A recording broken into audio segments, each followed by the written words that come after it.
il est fidèle du Seigneur, fidèle dans la foi.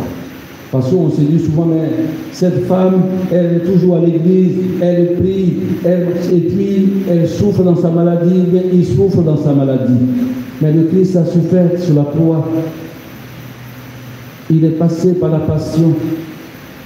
Il nous demande de rester fort et de ne pas écouter les gens qui ricanent à côté, pensant que le Seigneur méprise, fait souffrir inutilement ceux qu'il a choisis comme amis.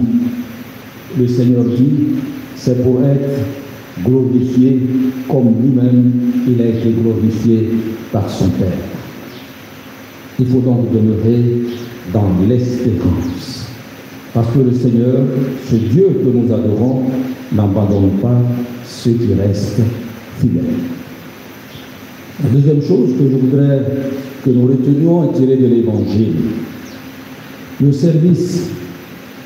Ce service que nous sommes appelés à faire et à rendre, parce que nous sommes les images, créées à l'image de Dieu, est un service généreux, obéissant et humble. Mon Seigneur disait un jour que parfois il se laisse surprendre par des gens. Parce que les gens veulent tout de suite, quand ils rendent service, qu'on leur donne quelque chose. 1000 francs, 2000 francs. Et il a fait la même expérience d'un monsieur qui venait lui rendre service, et puis, je ne sais pas ce qui s'est passé, tu lui as donné un petit quelque chose, il dit, ah, aujourd'hui, mon Seigneur, tu as reconnu mon travail. Et pourtant, il était important pour lui, mon Seigneur me disait, que ces petits gestes qui les regroupent en grands gestes, et au bout du service, un jour où le monsieur ne s'attend pas, qu'il lui donne cela, pour que cela puisse se servir. Mais c'est de cela qu'il s'agit. Le Seigneur nous rappelle que ce que nous faisons, notre service auprès de nos frères, dans l'Église, partout où le devoir chrétien nous appelle, ces services-là sont comptabilisés.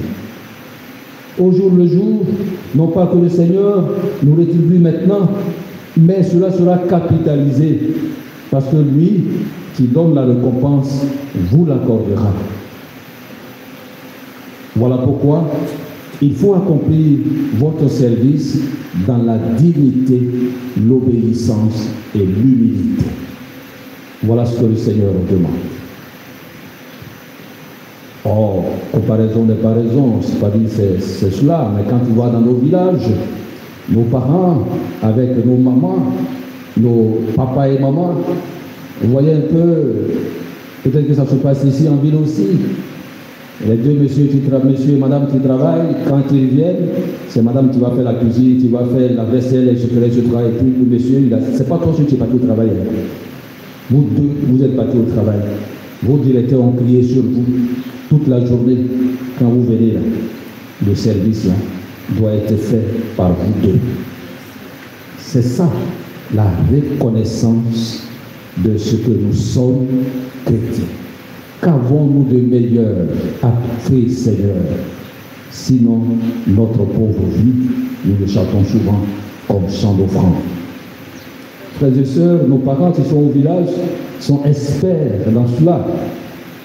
Souvent, ils s'en vont, le monsieur travaille un peu, et puis après, il s'en va boire bandit blanc, et puis le soir descendant, il a son bidon de bandit, il se promène, il marche, et puis maman a fagot sur la tête, et quand elle va revenir, elle va préparer, elle va faire la cuisine. Le monsieur, il est en train de boire avec ses amis, il va venir, ils vont manger, et puis le soir, bon, voilà.